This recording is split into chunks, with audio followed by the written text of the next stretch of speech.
Surah number 3, Surah Al Imran, verse 103. It's the purpose of uniting Muslims. So the Quran says that it is the Quran, the book of God, which is the book of Muslim unity as well. The Almighty says, وَاعْتَصِمُوا بِحَبْلِ اللَّهِ جَمِيعًا, and you hold fast to the book of God, jami'an, all of you together.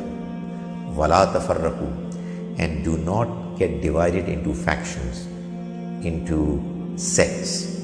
So the Quran says that it's the book that is going to bring Muslims together. It's the rope of God, whose one end is with God and the other one is with us humans. If we all hold fast to it together, we will be together. By holding fast, obviously, it means that we read it carefully, we understand it, we give the book the top priority in understanding religion. We take every other religious information that we have in the light of this book as its footnote, so that the book should give its verdict as to whether a certain claim is right or wrong.